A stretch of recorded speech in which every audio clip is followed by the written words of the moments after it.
So this is foie gras, or the liver, and it's raw, and he's got it in slices to show you. It's not a terrine, so some of you may have seen a bloc de foie gras or a terrine of foie gras. This is not that, it's just the liver, which he wanted to show you in slices so that you can see how the lobes look when they're sliced.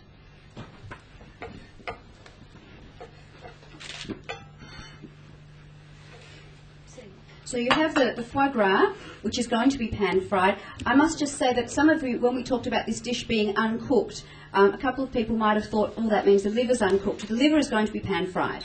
But the tuna, which is of such a beautiful quality, and of course the fruit will be in its natural state. So we have the foie gras, and we also have the figs that are peeled and just fork mashed. Alors, on va ajouter donc la figue. Nous allons prendre une autre assiette. Nous allons mettre le thon. Alors, les quantités, c'est plus ou moins 15 à 20% de poivre.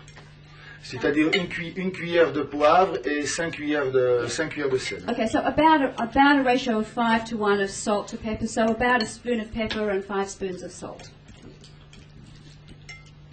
So mixing the fig and the tuna together with the salt and pepper, but only mixing it as much as necessary, because if the figs are very ripe and you continue to mix or mash, you'll force the juice of the figs to start running on the plate, and we don't want that. So if the figs were a little bit on the greener side or a little bit firmer than you would like, the mixing would add to softening it. But in this case, the fig is perfectly ripe, so he wouldn't want to actually go to the extreme of causing the juice to run away from the fruit. Bon, alors si c'est le foie gras, c'est un problème. On dit que c'est optionnel. Ils le mettent ou ils ne le mettent pas. So if you are concerned about it, you could add it or you could leave it. If it's something that does concern you a little, you could leave the raw foie gras out of this part of it and stay with the escalope of foie gras that is going to be pan-fried. And of course, you've still got the wonderful flavour of the tuna and the figs, so if you prefer to leave it out, it wouldn't affect the dish. Je vais mettre donc le foie gras au cuire dans une petite... J'ai mis un petit peu d'huile. Okay, so normally you wouldn't need to add any fat at all, not butter, not oil, to pan-fry the foie gras, because it's a very high in fat meat. So he's heated the pan a little bit in advance, and he has pan-fried very quickly on a high heat. It's not like steak. You don't want to cook it for a long time. It's very high. It should be served pink, and it's just salt and pepper, and that's it. Donc un petit peu de cognac. You see the little smile for the camera? A little bit of cognac.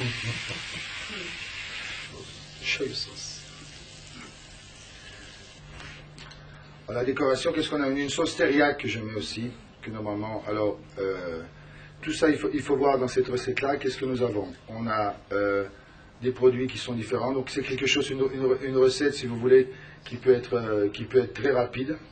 So it's a very, very quick, easy dish for you to prepare at home. It's going to be garnished just with that teriyaki sauce that was brushed onto the plate, and with some chives also, which are going to just add a little bit of après colour. Ça, c'est quelque chose qu'on doit, donc, je pourrais mettre les deux tranches, mais je ne vais pas les mettre parce que je préfère la manger un petit peu après.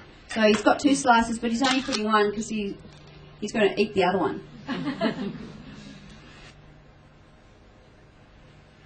Et voilà. Juste pour ça, donc c'est une entrée. Donc s'il y a des questions à faire,